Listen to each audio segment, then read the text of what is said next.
안녕하세요. 호주 생생뉴스입니다. 금주에는 호주에서도 CPI 발표가 있었습니다. 치솟는 부동산 가격 앞에 CPI도 기대보다 높게 나왔는데요. 자세한 뉴스 들어가 보겠습니다. 오늘은 새로운 광고 보고 갈 텐데 아이들 선물로 제격인 갤럭시 프로젝터입니다. 세 가지 모델을 선보이고 있으니 영상 아래 링크로 들어가 구경하시고 구매하시면 됩니다.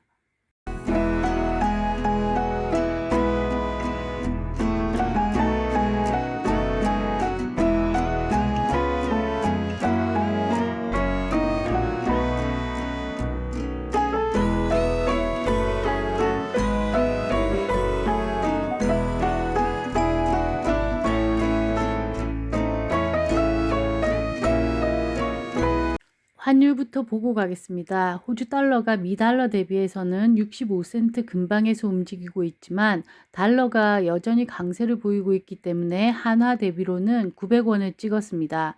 원화가 필요하다면 지금 환전하기 좋은 시기가 되겠습니다.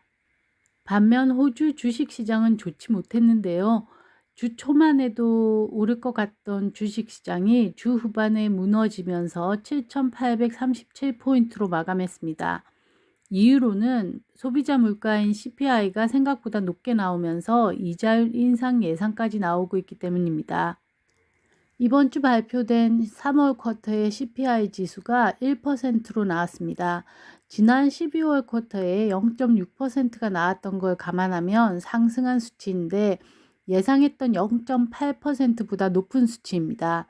연간으로 환산하면 3월까지 1년간 CPI가 3.6%로 나오는데 렌트비와 교육비, 병원비 상승이 이번 CPI를 상승으로 이끌었습니다. 그래서 금주 주식시장도 인플레이션이 오르자 금리 인하 가능성이 줄어들며 주저앉았습니다. 쿼터별로 나온 인플레이션은 그래도 좀 나아서 이 그래프와 같이 내려오고 있는 것을 볼 수 있습니다. 여하튼 이번 3월 분기 CPI가 높게 나오자 하반기에 금리 인하가 있을 것이라는 예상이 점점 낮아지면서 내년 초나 되어야 금리 인하가 있지 않겠냐는 의견이 많아지고 있는 실정입니다. 심지어는 내년 초에 금리 인상 가능성도 점쳐지고 있는데요. 특히 이 임금 상승률이 4% 언저리에 머물면서 인플레이션이 쉽게 내리지 못할 것이라는 의견을 뒷받침해 주고 있기 때문입니다.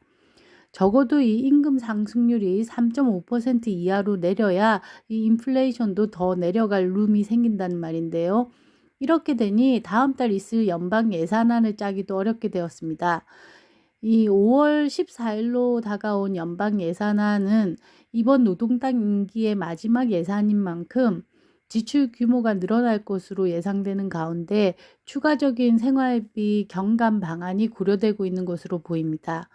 그럼 이 돈을 더 푼다는 말인데 어떤 방법으로 인플레이션을 잡으며 돈을 풀어서 민심을 살 수 있을지에 관심이 집중되고 있습니다. 이번 안작대회에는 호주 총리가 호주 미모리얼 서비스에 참석하지 않았습니다. 대신 이 안소니 알바니지 총리는 파푸아뉴기니의 마라페 총리와 파푸아뉴기니에서 16km에 달하는 코코다 트랙을 걸었습니다. 이 두 정상의 장거리 트레킹은 야영을 하며 이틀간 진행된 여정이었습니다. 왜 이 코코다 지역이 선정되었냐 하면 코코다는 2차 세계대전이 한창이던 1942년에 호주가 일본을 상대했던 전장이었습니다. 잠깐 역사를 되짚어 보면 이 파푸아 뉴기니는 호주의 보호령 아래 점령되어 있다가 1975년에 독립했습니다.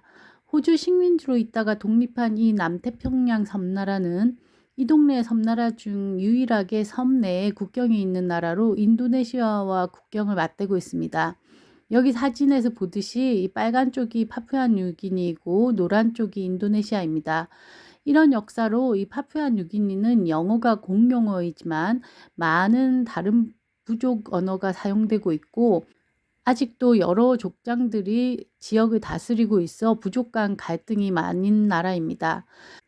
호주가 이 파푸아뉴기니를 이렇게 신경 쓰는 이유는 2차 세계대전 당시의 교훈으로 시작되는데 당시 일본이 이 지역에 함대를 배치하면서 호주에 위협이 되었기 때문에 언제라도 이 동네 섬나라들이 호주에 등을 돌리면 중국의 군사 기지가 될 수 있기 때문입니다. 이전 알바니지 총리의 행보에서도 알 수 있듯이 호주는 이 남태평양을 중국에 넘겨주지 않기 위해 섬나라 주민들에게 특별 비자를 주기도 하고 이 동네에 재정적 지원도 꾸준히 해주고 있습니다.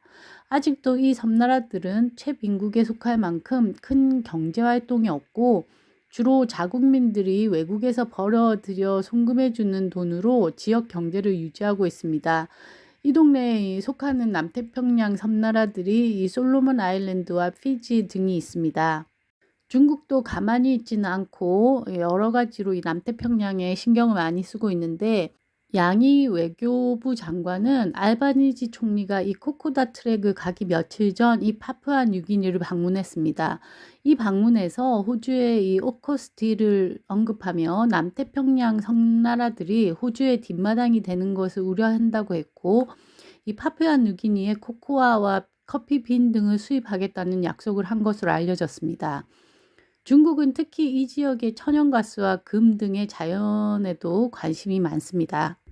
파푸아뉴기니는 적은 없이 이 친구만 만들 것이라는 기조를 내세웠는데 결국 누구 편도 들지 않고 경제 원조를 받겠다는 속내를 내비친 겁니다.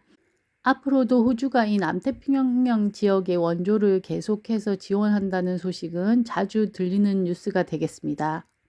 지난주 있었던 두 건의 칼부림 사건에 대해 알바니지 총리는 SNS상에 영상이 유포되는 것에 대해 강력하게 경고했었는데 이번 주에 그 갈등이 시작되었습니다.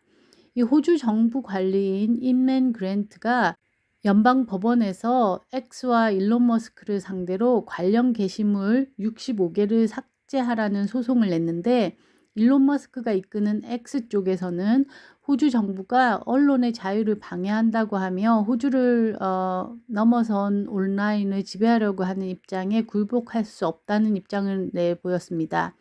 X 측에서는 게시물을 삭제하는 대신에 호주를 지리적으로 차단하여 이 호주에서는 이 게시물을 볼 수 없게 만들었습니다. 이를 두고 이 인맨 그랜트는 지리적인 차단이 아닌 삭제를 하라고 소송을 낸 것입니다.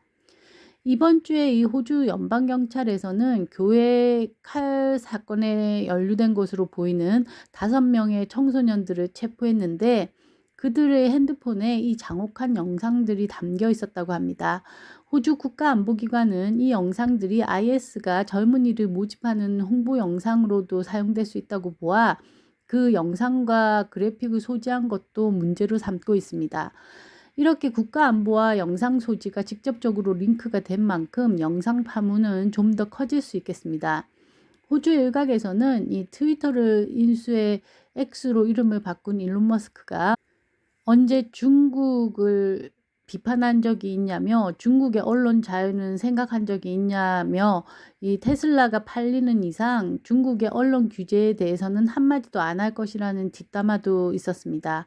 이 투자 쪽에 관심이 있으신 분들은 아시겠지만 일론 머스크는 X의 이 결제 시스템을 도입시킬 계획도 있습니다. 암호화폐 거래까지 연결시켜 입출금도 자유롭게 만들어 전 세계 금융 통로가 된다면 이 X는 금융까지 손에 쥐며 자금 세탁의 온상이 될 수도 있는데 돈이 흐르게 된다면 각국 정부들도 이 X 규제에 더 협력하게 될 것이라고 봅니다. 얼마 전 메타를 상대로 소송을 냈다가 졌던 이 앤드류 포레스 사건도 전해드렸었는데요. 그 판결이 날 때까지 걸린 시간이 5년입니다. 이번 소송에도 꽤 많은 시간이 걸릴 것 같은데 쉽게 끝나지 않을 것으로 보이는 빅테크와 호주 정부의 싸움이 되겠습니다. 앞서 언급해 드렸듯이 예배당인 교회에서 칼부림이 난 사건으로 이에 연루된 것으로 보이는 10대 소년 5명이 테러 혐의로 체포되었는데요. 이 사건을 과연 테러로 봐야 하느냐에 대한 사회적 파장도 있습니다. 종교적인 문제, 특히나 이 이슬람과 관련됐다고 해서 이를 무조건 테러로 규정하는 것은 불공평하다는 겁니다. 호주 세계 무슬림 단체는 이를 두고 경찰의 공정성에 대한 비판을 하고 나섰습니다. 호주의 테러법에는 이 극단적인 종교에 의한 범죄도 테러로 규정하고 있는데 여기서 이 종교를 빼야 한다는 주장을 하고 있는 건데요. 과연 이 종교를 빼야 할지는 정부도 고민해 봐야 할 사항입니다. 오늘 영상은 여기까지입니다. 즐거운 주말 되시고요. 저는 다음 영상으로 뵙겠습니다.